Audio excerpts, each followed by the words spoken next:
Your dream life in 2025 can feel like a cosmic joke. Every headline is breaking news. Every bill is higher than the last. Rent, gas, groceries, even vet visits. Nothing is cheap anymore. Just last week, I caught myself doom scrolling on the news while staring at a grocery receipt that was $80 for 3 bags of food for 1 week of groceries for one singular person. And at the same time, motivation feels like it's slipping. Drive feels like it's fading. And you add in the political climate, the constant uncertainty, especially in the United States. And it's no wonder so many of us feel exhausted, heavy, and hopeless. We start asking, what can we even do? And resistance doesn't always look like protest signs and megaphones. Sometimes resistance is simply refusing to give up on the dream that you are building. Because dreaming in times like these, it's not naive, it's persistence. It's trudging through trenches of nothing, holding on for that small glimpse of sunshine that reminds you why you keep going. Hi, everyone, and welcome to Taking Up Space with Jordan. I'm your host, Jordan. I started this platform to help women everywhere step into their dream lives, one honest conversation at a time. Because, yes, our experiences are unique, but they overlap more than we realize.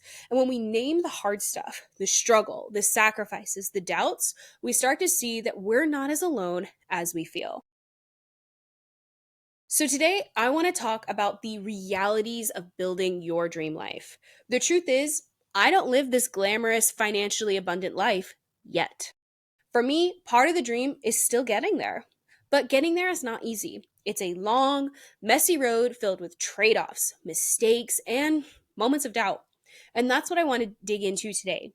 Why chasing your dream life can feel like a battle, and more importantly, how you can keep showing up for yourself anyway. But first, don't forget to like, share, and subscribe to the podcast. It helps others find this platform and hopefully start taking more steps to building their dream lives. Now, let's get into it. When we look at other people's dream lives, what we usually see is that find, polished end result. It's like peeking into someone's picture perfect living room while their spare bedroom is packed to the brim with clutter and shit. What we don't see is the mess, the mistakes, and the sacrifices it took to get there. That's one of the reasons why I started this podcast, not just to inspire women, but also to be transparent about the highs and the lows of building a dream life. Because behind every glossy success story are the everyday struggles that we often don't talk about. The financial burden, the burnout, and the constant uncertainty about whether you're doing it right.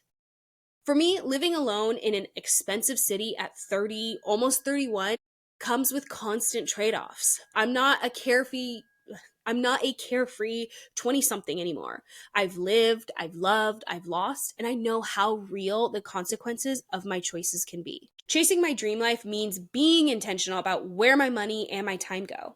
Sometimes that looks like staring at my bank app and realizing I can either buy that new piece of equipment or I can go out with my friends this weekend, but not both. That's the part people don't show you about chasing a dream. It's not just about discipline. It's about choosing between things that you love and carrying the guilt of whichever one you said no to. But you're doing it because you believe that there is something bigger just around the corner for you. And I'm not going to sugarcoat it. Some days the dream, it feels like a nightmare.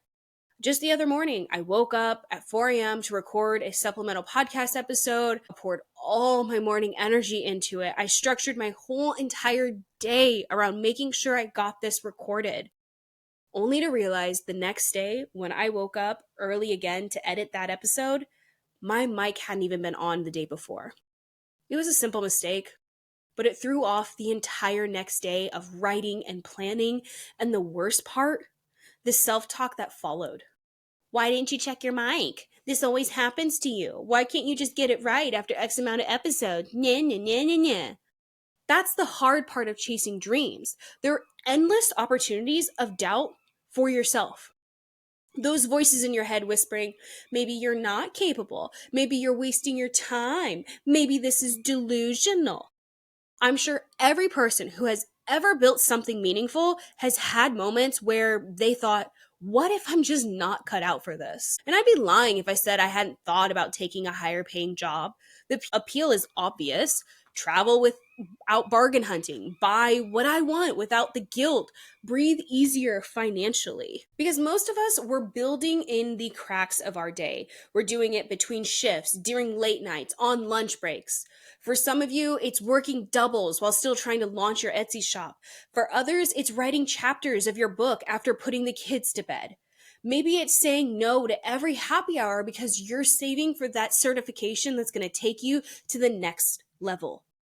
That's the reality of the dream. Sacrifices that nobody sees, that are stacked on top of the other. Dreams don't come with extra hours or a secret trust fund. They get squeezed into the same 24 hours that everyone else has. And when people say we all have the same 24 hours as Taylor or Beyonce, I push back on that. That's not a critique of their work ethic. They've earned their success. They are the queens that they are. What I'm critiquing is the comparison. Because most of us are juggling full-time jobs, caring for pets or kids, maybe school, maybe a sick parent, all while trying to build something meaningful. Our 24 hours are not cushioned by teams, financial freedom, or built-in support.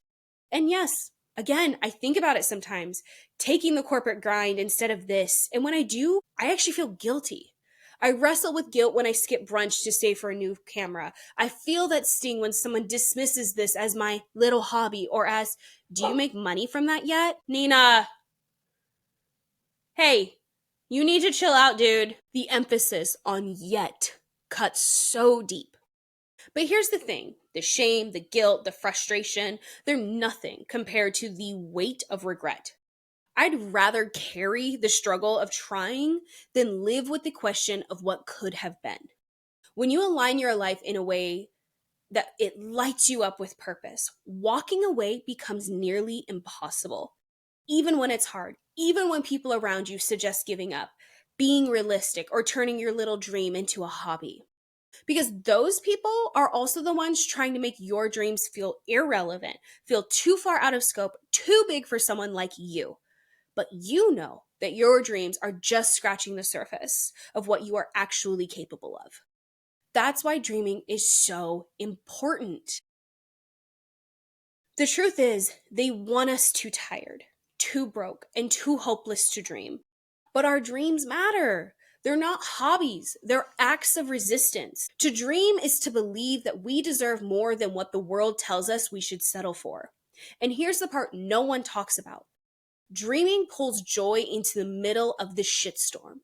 It's laughing with a friend while planning something bigger. It's that pride when you hit that small goal. It's celebrating someone else's win while refusing to believe that yours won't come. Because when we still dare to imagine a future where we are free, safe, and whole, that's not delusion. That's survival. That's revolution. And I know that I'm not the only one who feels this. I hear it from women like you all the time. I hear the struggle, the juggling act, the fatigue, the guilt. It's all a shared experience. But what I also hear is the quiet determination that keeps you moving forward, even on days when your dream feels so far away you can barely see it. This raw struggle is what makes your dream so powerful and so worth fighting for. That's what chasing a dream feels like. It's exhausting, it's relentless, and yet we keep moving forward, step by step. And it can feel like this constant uphill climb with rocks in your shoes. And it's okay to be tired. It's okay to need to take a break. Honestly, on some days, I even let myself throw a little pity party. I'll text my friends and be like, what dumb idiot decided she wanted to be her own CEO? And I'll laugh through the shame and the guilt and the exhaustion. But guess what? I keep going. That little laugh, that moment of, oh, poor baby, going after her dreams needs a nap. That's what makes the hard road survivable. Being able to laugh about it, being able to find joy, being able to find community. Because that's the reality of going after your dreams. It's a hard road.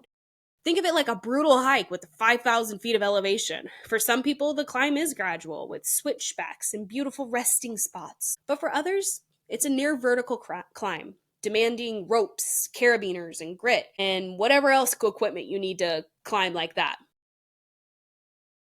And when we're on the climb, What keeps us moving are those tiny little signs that we're not climbing for nothing. We get peaks of the view, moments of joy. We meet different and new people that are now our best friends. It makes it all worth it because the view at the top, stunning. And the real reward is knowing you climbed your own mountain, your own way. And I do need to add one little thing here. We are not all born into this world on equal footing. We didn't all start on the same hike. Some of us had to walk just to reach the trailhead, while others arrived in luxury transportation and top of the line gear already handed to them. For people of color, for queer folks, for anyone who doesn't fit neatly into society's boxes, the road to your dream comes with extra barriers. That's not pessimism, that's just reality. And it's also why our dreams matter even more. Because when we fight for them, we're not just resisting for ourselves, we're carving out space for everyone else that is coming up behind us. And that's why these little wins matter so much. An extra $5 in your savings account, more than last month, a stranger liking your post or DMing you a simple thank you, a small business slipping in a little handwritten note. We have to eat up these small moments like their Thanksgiving dinner because they're what fuel us when the big milestones still feel so far away. Those moments remind me that progress isn't always about these big giant leaps. It's about accumulation. It's about stacking tiny wins until suddenly you realize how far you've come. The journey is not linear. No part of it has been, no part of it ever will be. But I know more now than I did a year ago. I've found my voice, I've learned what tools work for me, and built a clearer path for where I want to be. The hard road has been my teacher, shaping me into someone stronger, smarter, and more intentional. And maybe that's the point. The dream shapes us in ways we don't always notice until we reflect, until we look back. And holding on to the dreams, some days it feels like we're gripping a rope until our hands are raw, but we still keep holding on. Because dreams matter most on the hard days. They give us something to look forward to hope for, and to believe that more is possible for us. When we stop dreaming, that's when oppressors and haters win. And we hate to see a hater win. Because this isn't just about personal success. It's about proving that no matter how hard they try to grind us down, they cannot take our will to imagine something better. And it actually makes me think of that scene in A Bug's Life. And so sorry, I got access to my mom's Disney Plus account, so best believe Disney has been on nonstop. But the villain, Hopper, says to the other grasshoppers, "You let one ant stand up to us, then they all might stand up. Those puny little ants outnumber us 100 to 1. And if they ever figure that out, our way of life is over." That's the truth most systems of power don't want us to realize. We outnumber them. And if enough of us keep dreaming, if enough of us keep resisting, even in small ways, the whole system has to shift. So that's why I'm here, moving into this next part of the episode, to give you practical ways to keep fighting for your dream. Fight against the hoppers, because holding on isn't just about survival, it's about building momentum together. I have 5 practical ways to keep going that are not going to be just your regular mumbo jumbo self-help 101. These are things that I do in my weekly life that help me keep fighting another day.